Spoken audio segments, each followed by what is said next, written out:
Now we'd like to welcome to the stage Lumen's Chief People Officer, Anna White.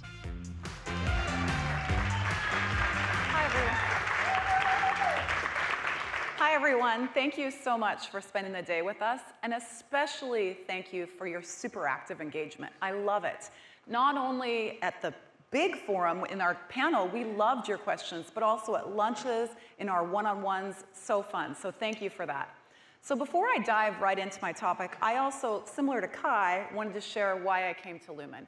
I left a job in a company I really, really loved, and I thought I'd be there for the rest of my career. Kate reached out, and I'd heard of Kate, but I didn't really know you yet.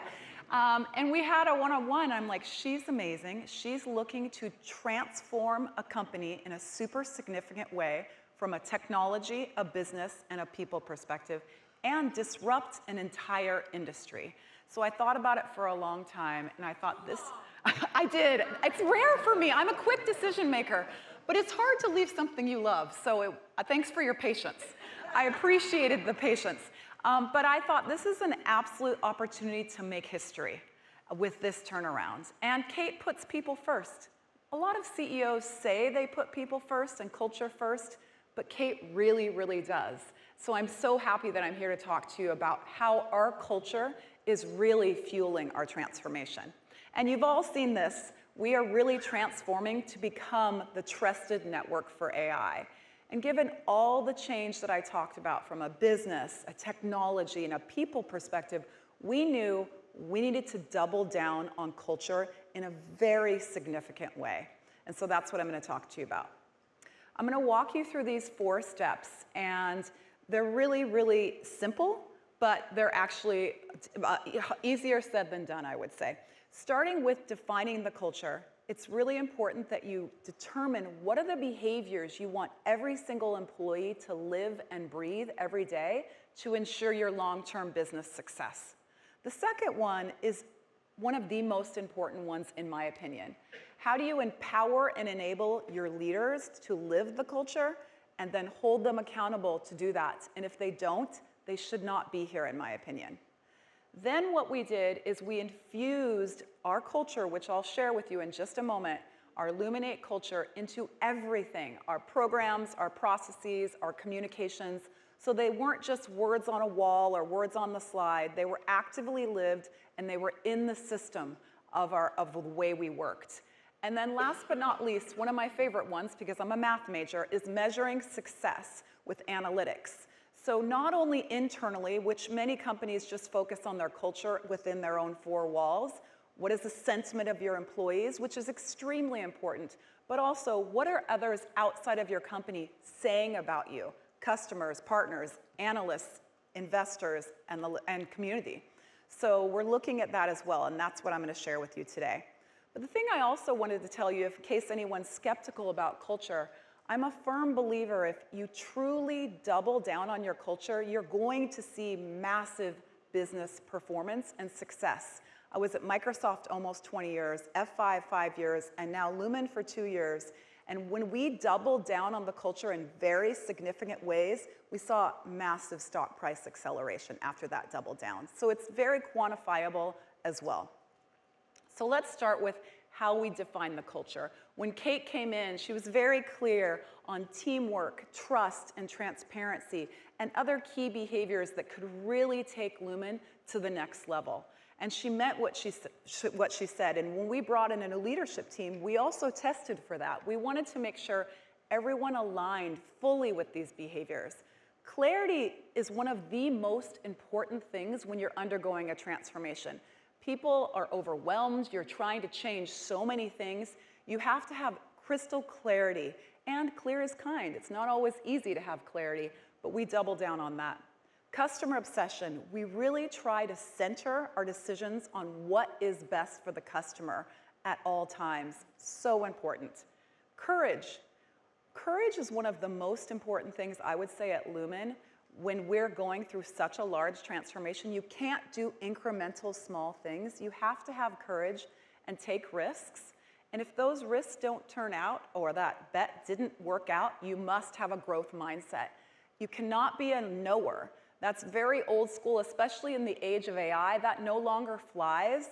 The knowers are not going to win anymore. It's the learners that will win. So growth mindset is one of them. And then to me, respect is baseline. You should have respect for everyone. Unfortunately, that doesn't always happen. That's why it's one of our behaviors, and we hold all of our employees accountable for a high degree of respect with each other. But the one thing I hope that you take away from this day of anything is that we've moved from playing not to lose in the distant past to absolutely playing to win. And so I'll share with you a little bit more on that. So let's talk about empowering these accountable leaders. We really doubled down on enabling our leaders because we didn't just want to say, here's our 8 behaviors. We call them Lumen 8, and I must give Where's Ryan credit. This was the marketing and HR's partnership on, we have these cool 8 behaviors. What symbol do we put them in? And it's our Lumen 8 symbol. But we wanted to enable our VPs, our directors, and our managers on how to live the culture at scale. And we also enabled all of our employees. But let's start with the VPs. We did in-person offsites for days, deep diving on what the culture means, what is the business strategy, how do they best lead through this? And then we do monthly VP calls with Kate, myself, the SLT, and sometimes Brene Brown joins us with her amazing wisdom in how we can take this company to the next level. Directors is an interesting story. So we cut our data every which way, and what we found was our directors were the least engaged, one of the least engaged groups of leaders we had, which was very concerning for us because they have larger organizations. This was a while ago. So we kept checking on the sentiment, and then Kate started holding small groups of informal meetings monthly with directors. It went from pretty poor sentiment to actually deep belief and momentum. And it was really a positive shift with that deeper engagement with our directors because they were so close to what was truly happening. It was a good two-way dialogue and an ask me anything in a very open, transparent environment where they could get increased clarity. And then managers, our over 3,000 managers, we host monthly manager calls with all of them, like most companies, but we also give them toolkits. So after those calls, they can go to their teams and bring to life the learnings, whether they're around business changes, technology changes, people changes, and educate their teams. So we are thawing that frozen middle that many companies have a challenge with. So those are just a few examples of how we're empowering our leaders and then holding them accountable. Now I'm going to switch gears and talk about how we're infusing the culture into all of our people, programs, processes, communications, and offsites. We took our Lumen 8 and put them into every program, but also we found that some of our programs were outdated and not modern, so we revamped them completely. One example would be our performance management program. It was a 9-box, very old school kind of performance management.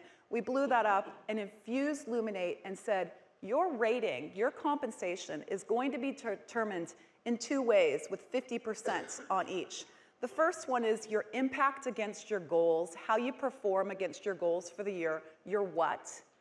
And the other 50% is how you perform against our Lumen 8 behaviors. And we make it very objective. We have detailed definitions for each behavior by level band. We calibrate, and now people know that they're very much held accountable to how they operate across the company, in addition to what they do. So that's been helpful. But I wanted to bring to life in more detail 2 simple examples. Let's start with skill building. So I mentioned Brene Brown. This has been a game changer for us. We worked with Brene to really create her Dare to Lead training is amazing. We infused what's happening with Lumen and the large-scale change we need to make at this company, and she created customized videos. We did offsites with our VPs. We held coaching cohorts for 6 weeks with all of our managers with the videos so they would learn, do, learn, do. The worst trainings, in my opinion, are you do 1-day training, you leave, you're like, great, check the box, and then you forget about it. This is absolutely not that. This is you test and learn. You share with your employees, your colleagues on what you're doing, what's not working, what is working. And what this has given people is courage to have very difficult conversations. There's no more going behind someone's back and talking poorly. It's go directly to them and rumble with vulnerability, have that conversation, co-create a solution, and this is really part of our success because people are operating in a totally different way than they used to. And our favorability on Dare to Lead is in the 90s, so very well received for employees. The other thing we've done is we've doubled down on our VP population. Our VPs, it's a lot leading through a transformation. It can be a roller coaster of highs and lows, and we wanted to invest in them in a different way. So we gave them this Better Up platform, which is a coaching platform that's executive coaching virtually, unlimited for 1 year. You opt in. We're not mandating nor forcing anyone to do this. 95% of our VPs have opted in. 100% when we track every coaching class. We don't hear what they talk about detailed from a person perspective, but we aggregate it. 100% said that so far all of their coaching has given them value, and 86% of our vice presidents have said this coaching has been life-changing for them. And I mean that from a work and a personal perspective. So it's been pretty groundbreaking for us to offer that for our vice presidents. It's sort of our gift to them for working so hard on this transformation. The other area of training and reskilling I want to share with you is around AI. And as we know, AI is going to change everything. So I'll just give you 3 simple examples of things we're doing with our luminaries to help them raise their bar. The first one, I'm sure all of you know about Microsoft Copilot. It really engages and allows you to not do the administrative things. It helps you with your writing. It summarizes notes. It does great research. It's really, really good. And we have great utilization at 92%. Our employees are working in a more productive manner, a smarter manner. They're able to do more strategic things than they used to, and they're saving over an hour a day on average. The next one is something that my team created, the learning and development team, in partnership with Dave Ward's team, in really looking at AI literacy for our 25,000 employees and ensuring that we had a course and multiple courses, multiple modalities for everyone, and then we do role-based, very deep dive AI trainings for certain people like data scientists, certain types of engineers, where we go very deep. And the third example I would give you is an HR tool, one I'm very passionate about. Again, thanks to Dave Ward and team. My team worked with him to create something called Goal Pro, and it's been a bit of an evolution. When I first came into Lumen, we were lacking on the goal front, and I think goals are really important. Not everyone had goals in the system on what they were going to accomplish for the year. And with Dave's partnership, we created this tool called, I say we loosely because I did no coding, let's be clear, tool called Goal Pro that helps you, it's your assistant to write smart goals. So it will write the goals for you, iterates with you, it's AI enabled, etc. Then the next year we took it to the next level and said, help create SMART goals, specific, measurable, achievable, results-oriented, time-bound, and tell people how smart their goals are so they continue to raise the bar.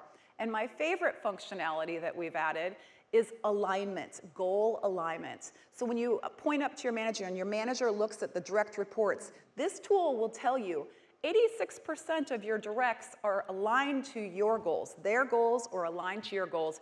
Here's the directs that are not aligned. You might want to go work with them to improve the alignment of goals. Because what matters to me is that our company goals, Kate's goals, map all the way down to the lowest level individual contributor, and it's all accruing toward our company-wide goals, and it makes logical sense. So I'm pretty excited about that one.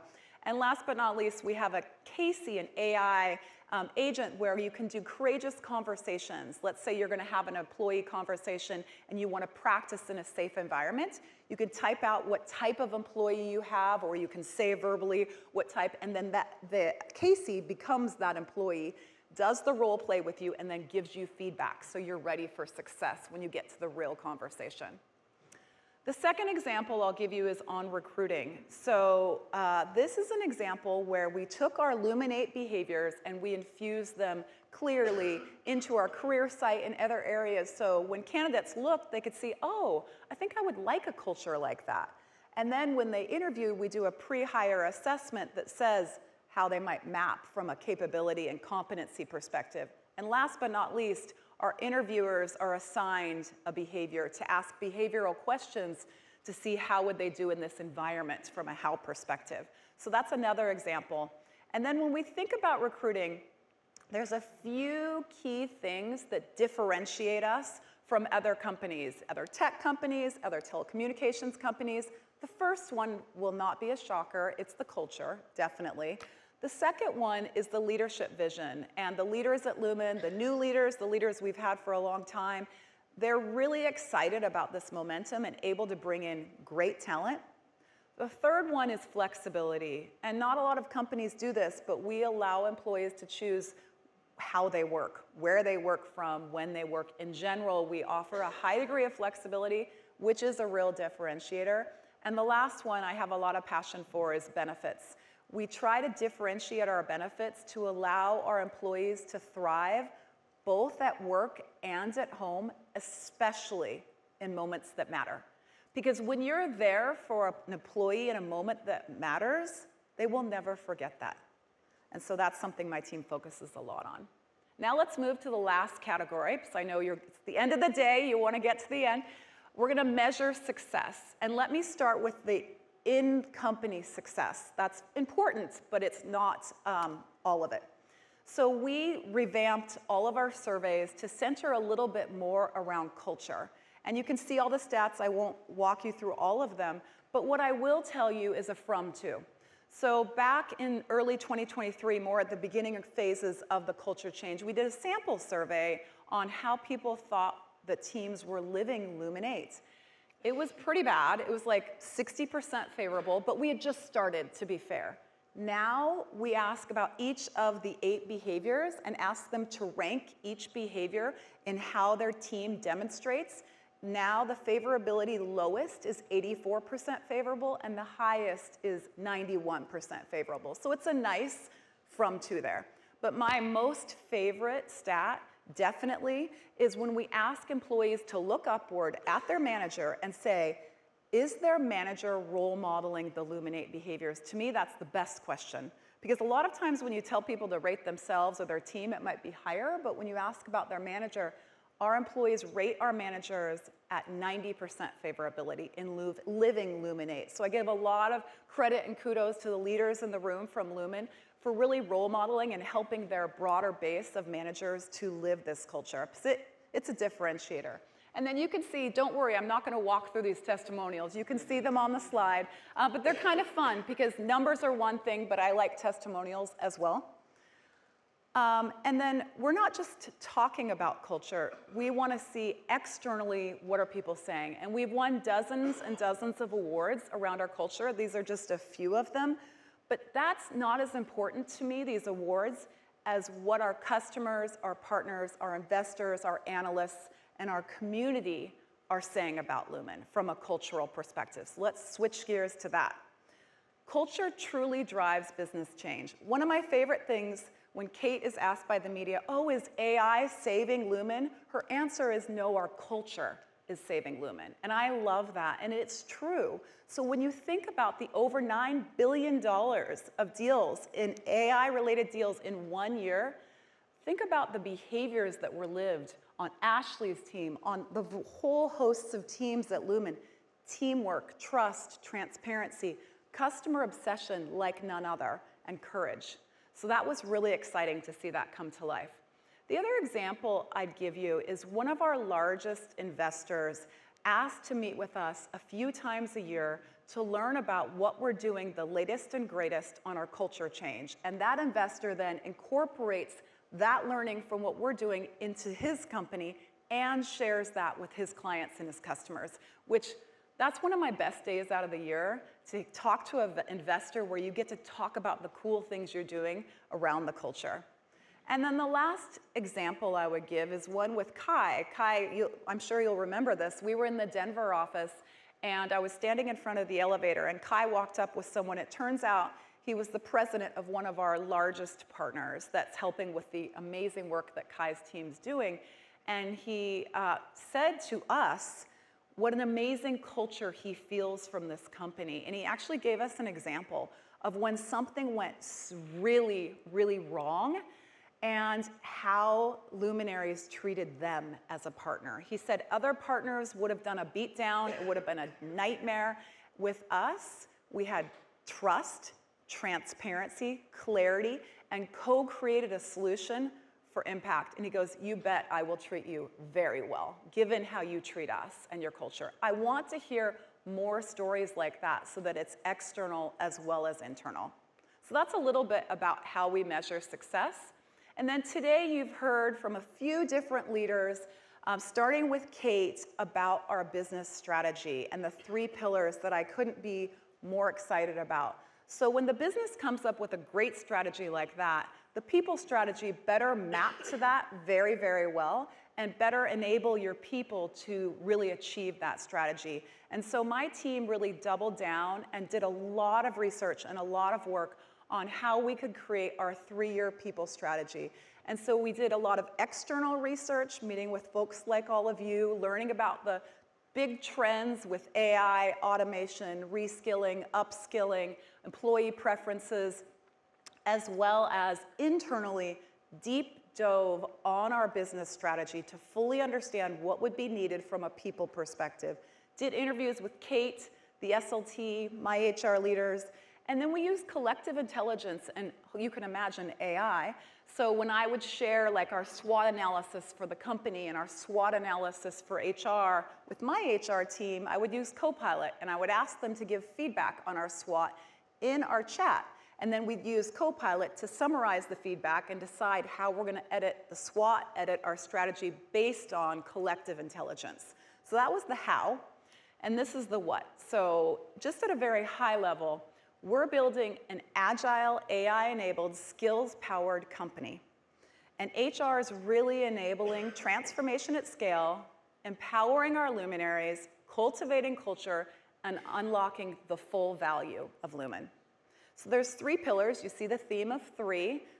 Neuroscience says everyone can remember 3 things. I do love 3 as well.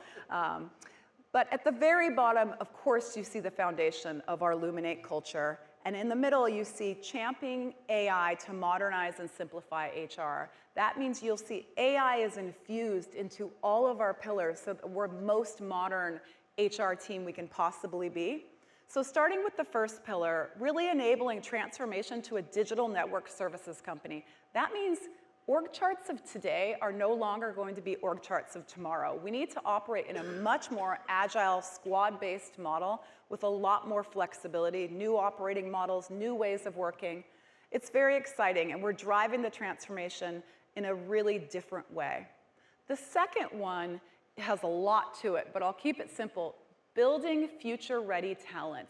We're really taking AI to the next level from a talent acquisition perspective, but also we're looking at how we move talent internally, the talent we have today, and we're just now, in the next 3 weeks, going to kick off a pilot, an AI-based platform that will help us understand how we better show people how they can have a career path at the company, move people to new jobs, help them understand how to reskill and upskill themselves, and have more of a gig-based thing where we have projects that people can sign up for and go do a gig type of project. So we're really excited about things like that, in addition to upskilling and reskilling using agents and real-time methodologies.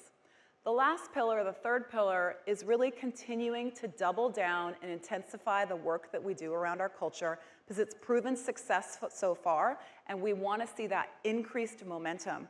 And then in concert with that, we're looking at how we differentiate how we do leadership development. So like I said, the org charts of today will no longer be the org charts of tomorrow, and there's many reasons for that. But the thing I would say from an AI perspective is this will be the last year many companies will manage human-only workforces. There's now going to be humans and agents, and that's going to take different leadership from leaders in how they manage that and how they look at a hybrid workforce in that fashion, and also from individual contributors, because they will be managing agents. So we're really doing a lot of research on how do we enable our leaders to lead in the new way with AI. So hopefully you can see at Lumen, culture is not a side thing. It's not HR pushing a rock up a hill with no help from their peers. I'm in a very fortunate situation with a stellar SLT set of leaders that all believe and, more importantly, live our culture and role model our culture. So I'm really excited about that. And we believe if you deep dive and double down on culture, your business is going to thrive. and we're playing to win. And I have a huge thank you to all of you for being here on this journey with us. Thank you.